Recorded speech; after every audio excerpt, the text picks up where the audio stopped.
All right, well, today's topic is for everyone in the workplace who's trying to figure out what really matters. We're going to talk about measuring the stuff that matters the most in your workplace. And we're joined by Corey Burdener. Corey is a broker and a realtor with Keller Williams. And Corey, before we even get into how you measure what matters in your brokerage, let's just start with this question. Why does measuring things even matter in the first place? Why measure anything?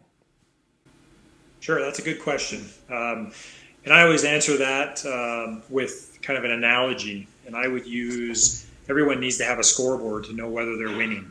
And by that, I mean, if you're playing a sport and there's no scoreboard, are you really trying your hardest? Does anybody really care? Spectators definitely don't care. Whereas as soon as you throw a scoreboard up, all of a sudden, when it's 2-1, everybody knows and everybody's trying and everybody's paying attention. Yeah, that's good. And I think for a lot of maybe new companies watching this or new entrepreneurs, this is a great topic for them. Probably for some existing companies, they already know what matters. Maybe it's a good opportunity, though, to sort of reevaluate what matters. And so, Corey, let's take a look at the 4 things that you guys measure at your brokerage. I think this is a Keller Williams thing across the board. But walk us through these 4 things. I think most people sort of understand real estate, so I think we don't have to give too much background for it. But tell us why each of these things matter.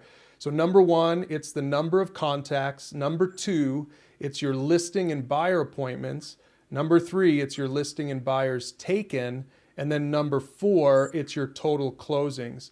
So walk us through each one of those and why those matter and what you do with those metrics. First and foremost, you're a lead generator when you're in any kind of sales position, and real estate is no different from that. So to do that, you've got to have contacts, right? And by contacts, there's things that go into that. How many phone calls did you have to make to get those? How many doors did you have to knock? How much time did it take you to do that? And that would lead up to how many contacts did we make, right? How many times have you made contact with a potential buyer or seller in order to set, which is the next one, an appointment. So they flow into each other. Obviously, we need to know how many appointments you go on. And then by taken, we mean how many contracts did you actually sign at those appointments, where now it's going to go to a full-fledged listing or a full-fledged buyer that's ready to go out and buy something. And then the last part of it is, closings, or, at the end of the day, a business is made to make money. So closings equals money, right? So that's kind of the way that flows through. Starting at the first one, though, as far as contacts, essentially, if I know it took you, 100 phone calls to make one contact, well, then there's things that we can look at, right? Are our phone numbers any good? What time of day are you calling? There's different things we can do to help train our people and give them the most opportunity to succeed, right? And every step of the way, we keep track of those analytics so that we can help know where do we need to train or where not. Okay, so if I'm a realtor in your brokerage, am I gonna know those 4 numbers for me, like on a regular basis? Is that something you're going over with me? Is that something I'm bringing to you? You're tracking these numbers, but who's responsible for, I guess, maybe having that follow-up conversation to make sure that those numbers mean something to the bottom line? Right. Yeah, no, that's a good question. Yeah, absolutely.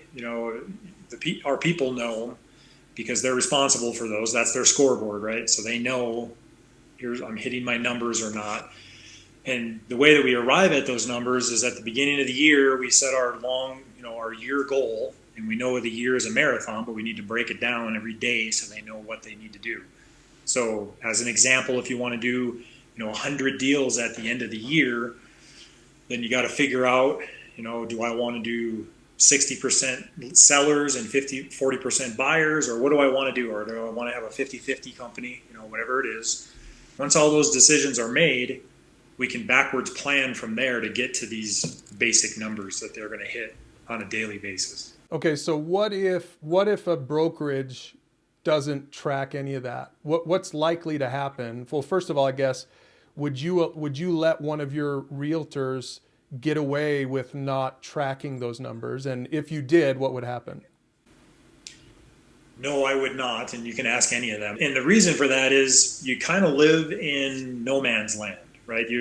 And a lot of times you will hear a lot of real estate agents say that they're their income is very up and then down, and there's almost no projecting, right? It's not a very, there's a lot of peaks and valleys. Well, one way to eliminate that is to really concentrate on your numbers and keep track of that, because you can plug the right training in, you can do the right things, and it helps with your consistency, right? You know, we always say, you know, your behaviors matter on a daily basis, right? Well, I'm a big fan of being very disciplined in everything that we do. Well, a way to be disciplined in this is if I know my numbers and I know what I need to do, then I've succeeded at the end of the day.